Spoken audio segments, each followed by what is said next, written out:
Welcome to our Trump Briefing Show. Today, we're diving into the global chess game where countries are choosing sides amid escalating US-China tensions. Many allies are hedging their bets by strengthening ties with Beijing to counterbalance American tariffs and restrictions. This shift is reshaping international alliances and challenging the old American-led world order, all while markets tremble and fears of recession grow. Stay tuned as the geopolitical landscape heats up. Next, we turn to Brazil, where a record influx of soybeans is heading to China, about 700,000 tons from around 40 ships in April. This surge is China's clever move to reduce reliance on U.S. soybeans amidst ongoing trade disputes, leading to a historic high in imports. Meanwhile, U.S. exports to China have plummeted, highlighting how trade tensions are reshaping global supply chains. It's a busy time for international trade. Finally, we look at the U.S. trade war, which is more than just tariffs, it's a constitutional challenge. Many experts believe Congress has ceded too much authority to the executive, allowing presidents like Trump to unilaterally impose tariffs. This shift has led to unpredictable global markets and a chaotic trade environment. The future depends on whether Congress can reclaim its constitutional powers and restore democratic accountability. Keep watching as this dramatic story unfolds. Please continue to enjoy our detailed coverage. The New York Times vividly portrays a world teetering on the edge of a geopolitical chessboard, as nations grapple with the mounting pressure to choose sides amid the fierce US-China trade war. Countries like Singapore and Brazil are deftly hedging their bets, forging closer ties with Beijing to buffer against the economic turbulence caused by Trump's tariffs and aggressive trade policies. The US allies, once united under a common front, now find themselves caught in a web of strategic ambiguity, with many seeking to diversify their trade partnerships and reduce reliance on American markets. China, in turn, is capitalizing on this rift, positioning itself as a stable, predictable partner, and actively courting nations to bypass U.S. influence, thus expanding its global trade footprint amidst the chaos.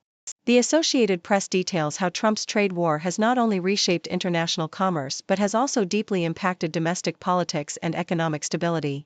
Brazilian soybeans flooding into China's ports exemplify the shifting supply chains, as Beijing imposes hefty tariffs on U.S. goods and turns increasingly to South American producers. Meanwhile, within the U.S., economic anxiety is palpable among retirees and investors, who fear the volatile markets and potential recession. Politically, vulnerable House Republicans are retreating from public engagement, wary of backlash from constituents suffering from rising prices and job insecurity. Simultaneously, a fierce debate rages over the constitutional authority over trade policy, with critics warning that Trump's expansive use of emergency powers and tariffs could undermine American democracy by bypassing Congress's constitutional role. Foreign Policy offers a compelling analysis of the broader implications of Trump's tariffs, framing them as a critical test for American democracy itself. The article emphasizes that the chaos stems from decades of congressional abdication of trade authority, which has allowed presidents to wield extraordinary powers through statutes like Section 232 and IEEPA. These laws have been exploited to impose sweeping tariffs under the guise of national security or trade emergencies, often without congressional oversight.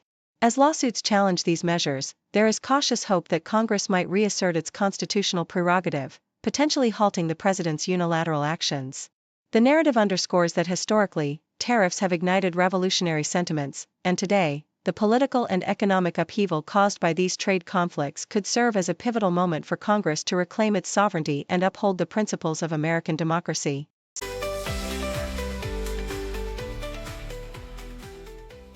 The Independent reports a controversial stance by Tom Homan, the White House border czar, who defends the deportation of U.S. citizen children alongside their undocumented mothers, blaming the mothers for their family's predicament. Homan insists that these mothers voluntarily requested their children to accompany them during deportation, framing it as a parental decision and asserting that the administration is keeping families together by allowing children to leave with their parents. However, critics highlight the rushed nature of these deportations and raise concerns about due process, especially noting a case where a 4-year-old with stage 4 cancer was deported without medication, and a judge questioned whether the process was fair.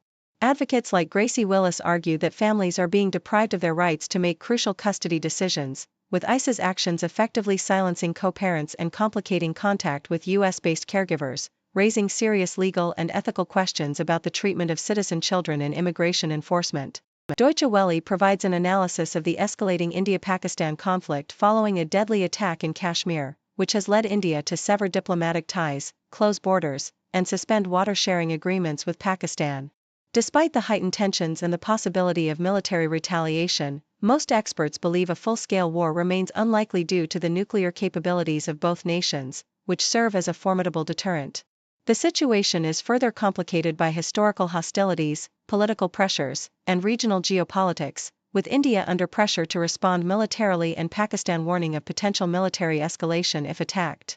International actors like the UN, China, Iran, and Saudi Arabia are urging restraint and dialogue, while the US remains cautious, emphasizing diplomatic solutions amid fears that any military action could spiral into uncontrollable escalation, threatening regional and global stability.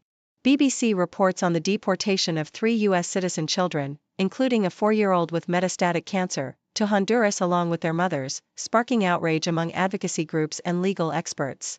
The families, who had lived in the U.S. for years, were deported under what critics describe as troubling circumstances that bypassed proper due process, especially for the child with cancer, who was sent without medication and without consultation with doctors. Tom Homan defends the actions by claiming that the mothers requested their children to be deported with them, framing it as a parental choice, but legal and advocacy voices argue that the process was rushed and lacked transparency. The case highlights ongoing controversies over immigration enforcement policies, the treatment of U.S. citizens in deportation proceedings, and the broader political climate under the Trump administration, which continues to prioritize strict immigration policies amid concerns about human rights and due process.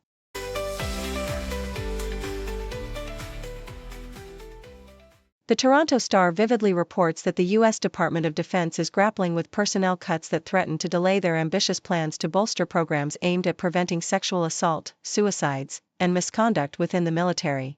Despite the hiring freeze, officials insist that critical support systems for victims remain operational, but the broader effort to expand the prevention workforce by 2028 faces setbacks. Senators Kirsten Gillibrand and Lisa Murkowski have voiced deep concern, warning that even minor reductions could undo decades of progress in combating sexual harassment, urging the Pentagon to safeguard these initiatives amidst ongoing budget constraints influenced by political and administrative decisions. Deutsche Welle captures the tense atmosphere of Canada's snap federal election, where the nation's future hangs in the balance amid external pressures and internal debates. Canadians, divided in their support for Prime Minister Mark Carney's Liberals and Conservative Pierre Poilievre, are also embroiled in a peculiar controversy: U.S. President Donald Trump's audacious calls to make Canada the 51st U.S. state. Trump's repeated assertions, including a social media post claiming "beautiful land" with "no border," have sparked fierce rejection from Canadian leaders and voters alike, fueling nationalist sentiments and record-breaking early voting. The election is overshadowed by this provocative stance, which threatens to influence the outcome and deepen the rift over sovereignty and economic ties. The Independent delves into the profile of Pierre Poilievre, the Conservative leader whose rise has been shaped by a promise to prioritize Canada's interests through military rebuilding and border control. Poilievre's background, born to a teenage mother, raised by teachers, and educated at the University of Calgary, embodies a narrative of resilience and ambition. Once leading in polls, his campaign has been overshadowed by the fallout from Trump's interference and the threat of U.S. tariffs, which have stirred nationalist feelings among Canadians. As the election unfolds, Poilievre faces a tight race against Carney, whose international experience and economic expertise have positioned him as a formidable opponent, with the outcome poised to determine Canada's direction amid external pressures and internal debates over sovereignty.